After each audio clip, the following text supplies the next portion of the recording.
tant qu'écologiste, en tant que femme politique, mais aussi en tant que citoyenne, à votre avis, quel est le moins pire des candidats de droite? Enfin, qui peut le plus se rapprocher de vos convictions personnelles?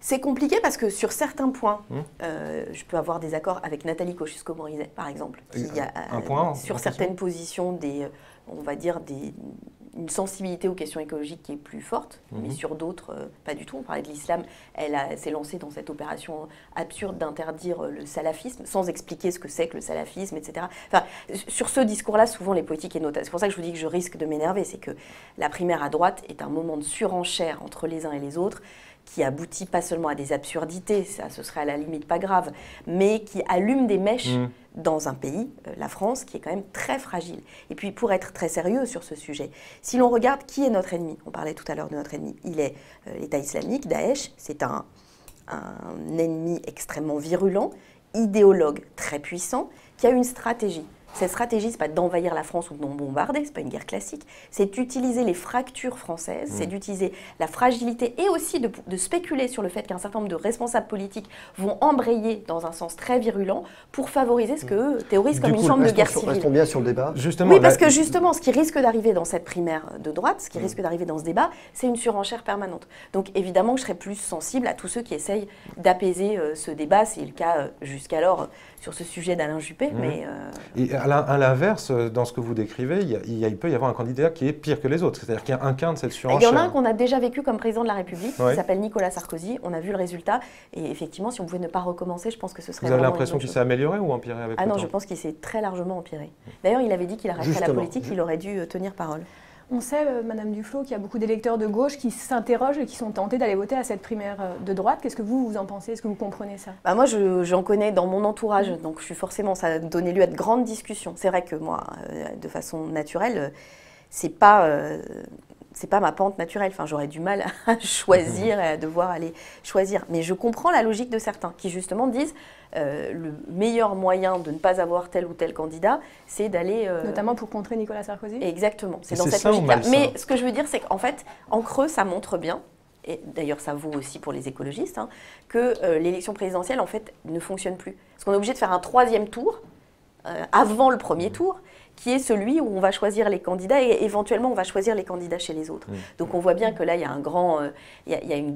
a une grande fragilité démocratique et c'est pour ça que moi je défends une réforme institutionnelle en profondeur. On remet les législatives avant la présidentielle, où c'est le retour au septennat et au septennat non renouvelable. Justement, il y a quelque chose derrière la question des primaires, il y a la question du fait qu'elles soient organisées un petit peu aujourd'hui de façon un petit peu anarchique. Est-ce qu'il n'est pas temps de réguler tout ça, de légiférer sur le rôle que doit avoir dans la démocratie française, dans la façon dont elle investit les candidats à l'avenir? Est-ce qu'il ne faut pas faire une loi, constitutionnaliser le rôle des primaires à l'avenir pour que un électeur de gauche puisse voter pour un candidat de gauche ou inversement? Non, alors je vais vous dire les choses, je pense que... Aux États-Unis, quand on est républicain, on vote pour primaire républicaine. Et quand on est démocrate, on vote pour les primaires. Je pense que c'est l'inverse. Il faut arrêter avec le rôle du président tel qu'il est aujourd'hui. On est quand même dans l'extrême limite du système. La bonne réponse et la bonne élément d'analyse, c'est qu'on a eu deux présidents de la République qui étaient en tout point différents. Je ne parle pas de leur projet politique, mais en termes de caractère.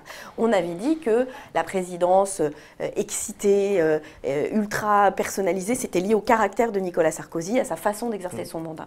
On voit bien qu'avec François Hollande, qui présentait des caractéristiques très différentes, d'équilibre, de synthèse, finalement le système lui-même, c'est-à-dire le quinquennat, l'inversion du calendrier, l'absence de proportionnel, fait tout converger sur un seul homme, qui est responsable de tout, comptable de tout. Et du coup, ça ne fonctionne pas. Je crois qu'il faut absolument... D'accord, mais si on reste dans la 5e République... moi, je ne veux pas. Pour le coup, je ne veux pas. Je pense qu'à un moment, nous allons être en situation... A priori, le scénario... pour les prochaines années, c'est de rester dans la 5e République. C'est pas mon scénario. Et c'est d'ailleurs une grande partie de mon engagement. Je pense que là, on est aux limites du système. Vous le pointez vous-même. Et c'est pas parce qu'on va constitutionnaliser l'organisation des primaires. Et d'ailleurs, la fracture politique et l'organisation politique n'est pas du tout la même en France et aux États-Unis. Le système politique n'est pas du tout le même. Je pense qu'il faut revenir à un système plus parlementaire, où c'est le Parlement qui fait la loi vraiment, où on crée des coalitions politiques stables.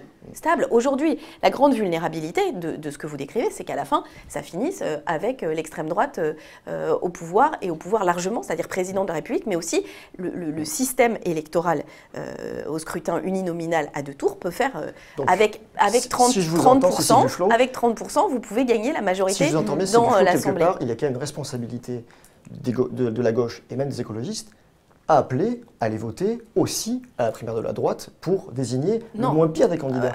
Pour qu'au premier tour de la présidentielle, on ait un panel le plus, j'allais dire, sain possible pour tout le monde. Non, mais aujourd'hui, ce qui serait sain, ce serait de passer à la 6e République, c'est-à-dire de faire... je ne crois pas qu'il faut supprimer l'élection au suffrage universel du président de la République, parce que les gens auraient l'impression qu'on leur vole une élection. Mais je pense qu'il faut aller vers le modèle finlandais, vers le modèle portugais, c'est-à-dire il reste un président, mais il ne s'occupe plus tous les matins et toutes les après-midi de politique intérieure. Il est l'incarnation du pays, il est celui qui fixe un cap, mais c'est le gouvernement et le Premier ministre qui gouvernent et qui sont responsables devant le Parlement avec la proportionnelle. Je pense vraiment qu'il faut être très conscient du fait qu'on touche les limites de ce quinquennat ultra-présidentialisé. Donc la priorité, c'est pas de changer les règles de la primaire, c'est plutôt de changer les règles de la Constitution. Oui.